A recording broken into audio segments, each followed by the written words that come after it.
नमस्कार बच्चों। आज का सवाल है कि देखिए अर्थवत् धातुर प्रत्यय प्रातिपदिकम, ये सूत्र प्रातिपदिक संज्ञा करता है और कृदि समासाश्च सूत्र भी प्रातिपदिक संज्ञा करता है। तो शंका यह है कि जब एक सूत्र प्रातिपदिक संज्ञा कर रहा है तो दूसरा सूत्र क्या कर रहा है और क्यों कर रहा है। तो अर्थवत् सूत्र अर्थवान शब्दों में करेगा और कृदि समासाश्च कृदंत तद्धित और समास वाले शब्दों में ये सूत्र करेगा।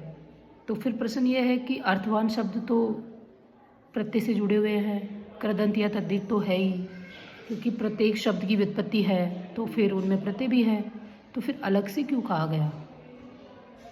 तो इसका आंसर यही है बच्चों कि भाषा में हजारों करोड़ों शब्द है और व्याकरण में सब शब्दों की व्युत्पत्ति नहीं बताई गई और कुछ शब्दों की उत्पत्ति पे चिंतन भी नहीं किया गया, उधर ध्यान ही नहीं गया।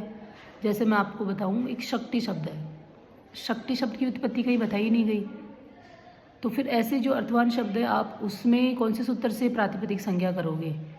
तो फिर ऐसे शब्दों में अर्थवत् धातुर प्रत्यय प्रातिपदिकम प्रातिपदिक संज्ञा करेगा और बाकी कृदंत तद्धित में कृदि समासाश्च कर ही देगा।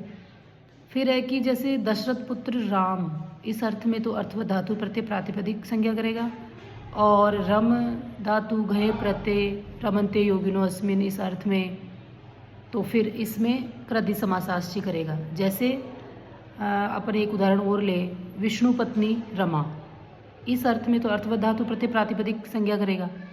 जबकि अपन ले कि रमी धातु आनंद्यति इति, इस अर्थ में, और फिर उसमें एक प्रत्यय आता है अच, नंदादेर लुए, ऐसी जो है वो सूत्र है, उससे फिर उसमें तो इसमें कृदि समासाश्च सूत्र प्रातिपदिक संज्ञा करेगा।